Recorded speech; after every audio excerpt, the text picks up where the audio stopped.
Islam juga beda.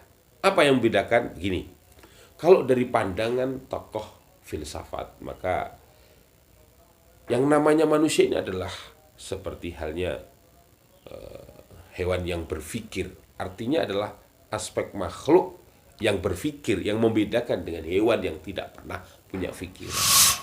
Makanya Profesor Dr. Diah Savitri mengatakan, kalau Anda bekerja dari hati, hati-hati, maka engkau akan mendapatkan pelajaran yang sempurna, engkau akan mendapatkan hikmah yang baik dalam setiap perjalanan.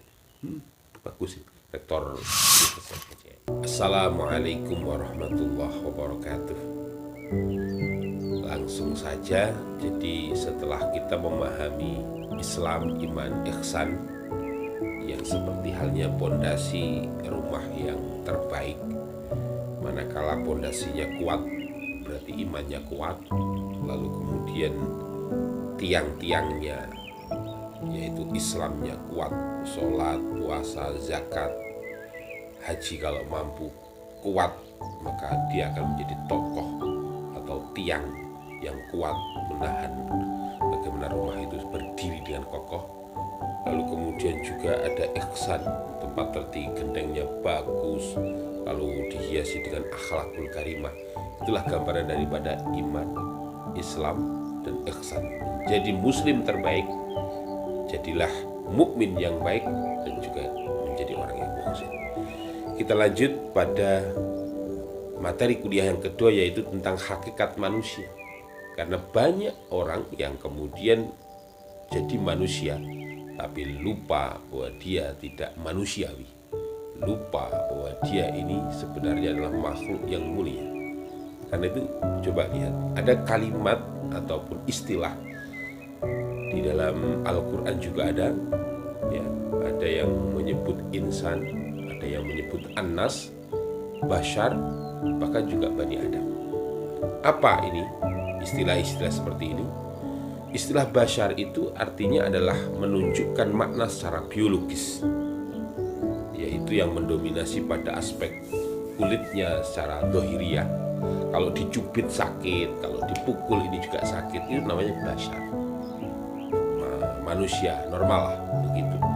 Kemudian insan itu menunjukkan pada manusia secara totalitas, ya, dari aspek jiwa maupun raganya, harmonisasi dalam kehidupannya, lemah lembut, tapi juga sering pelupa. Maka ada kalimat manusia itu adalah tempatnya lupa juga. Tapi jangan sampai kemudian lupa terus, karena manusia itu al-insan makhalul khotok wal nisyan. Manusia itu tempatnya salah dan juga tempatnya lupa. Jadi kalau ada orang yang lupa, terus gila, itu memang tidak ada hukumnya. Nah, makanya kemudian orang yang kemudian lupa bahwa dia puasa harus makan, nah itu merupakan rezeki dari Allah dan itu dibenarkan, tidak apa-apa, teruskan puasa. Karena manusia itu diberi sifat jiwa raga yang memiliki aspek insan, lupa. Tapi insan yang dimaksud nanti tujuannya adalah insan kamil, menjadi insan yang benar-benar sempurna. Kemudian anas, penyebutan anas ini adalah makhluk sosial. Manusia membutuhkan manusia yang lainnya, begitu.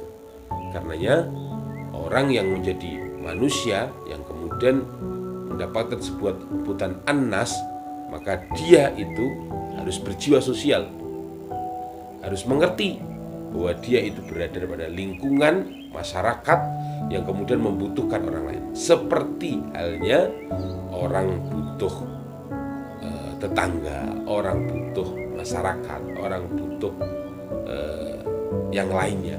Contoh dokter butuh pasien, dokter nggak akan punya uang kalau dia tidak punya pasien. Murid butuh guru, guru butuh murid, dan sebagainya. Lalu kemudian aspek Bani Adam. Bani Adam itu menekankan pada segi amaliyah atau aktivitas manusia.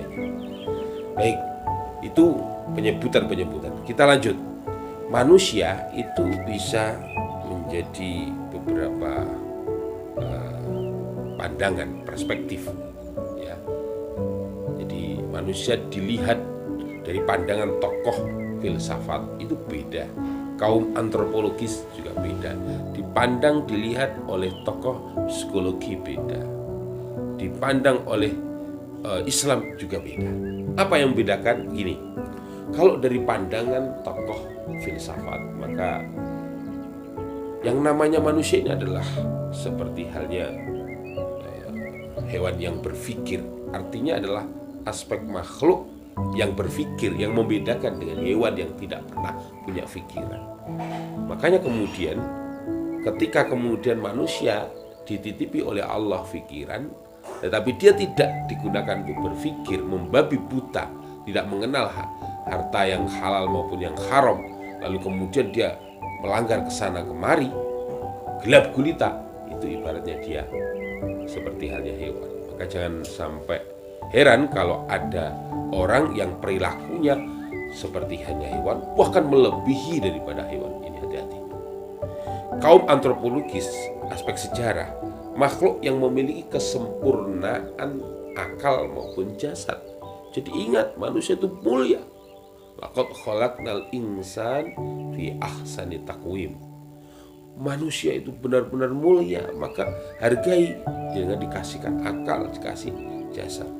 Lalu kemudian pada aspek tokoh psikologi itu memandang manusia adalah makhluk sentral, makhluk yang bisa menyeimbangkan antara lahir maupun batin. Dan ini Islam itu memandang manusia benar-benar mulia, yaitu yang saya katakan tadi, laqad khalaqnal insan fi ahsani taqwim.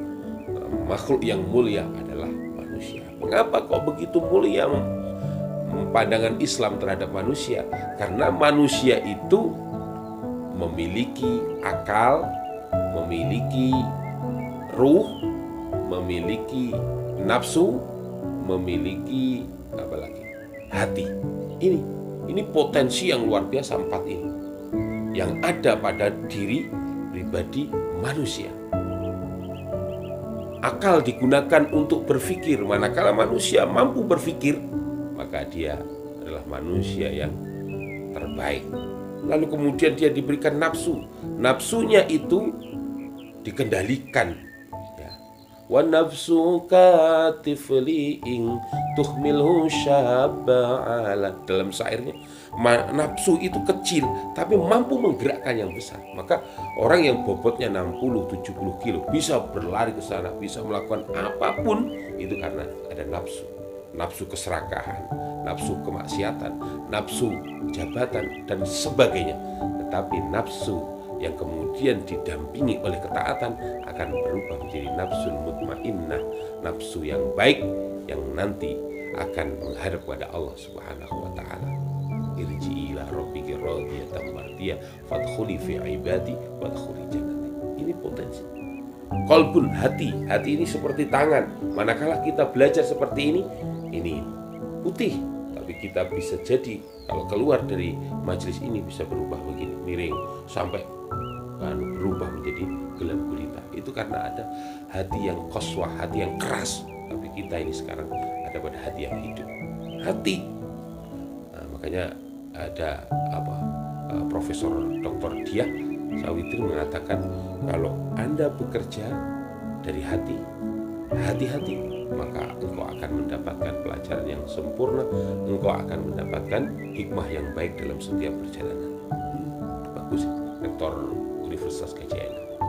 Ini.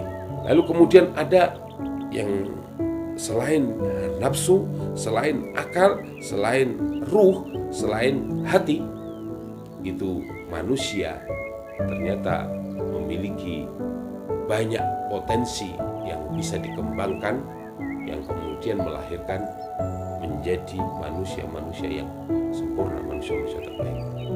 Baik, itu tentang manusia yang dalam dirinya ternyata luar biasa, memiliki potensi seperti itu. Nah, terakhir mau saya sampaikan, manusia hidup memiliki 5 hal. Perhatikan betul. 1 adalah manusia memiliki kebutuhan hidup, kebutuhan hajatnya.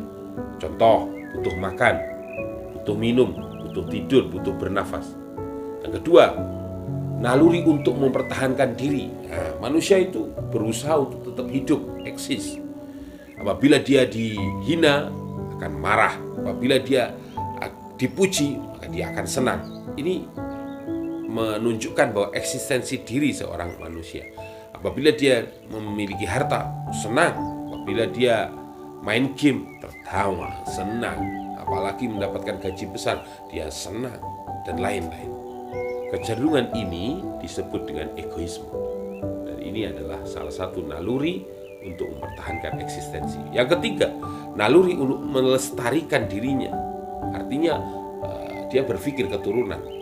Dia cinta lawan jenis, cinta anak, cinta orang tua, bahkan kemudian akhirnya nikah. Lalu kemudian yang keempat adalah naluri untuk mensucikan diri. Maka dia butuh doa, butuh takwa, butuh iman, lalu kemudian juga butuh mendekatkan diri kepada Allah. Karenanya teman-teman sekalian, mudah-mudahan kita semuanya bisa memahami hakikat manusia ini secara berurutan, bertahap, lalu kemudian kita bisa menjadi manusia-manusia terbaik, baik menurut makhluk maupun baik menurut Allah Subhanahu wa Ta'ala. Sekian mungkin kuliah kita pada kesempatan kali ini yang berjudul tentang hakikat manusia. Mudah-mudahan ada manfaatnya. Kita lanjut nanti di materi berikutnya. Assalamualaikum warahmatullahi wabarakatuh.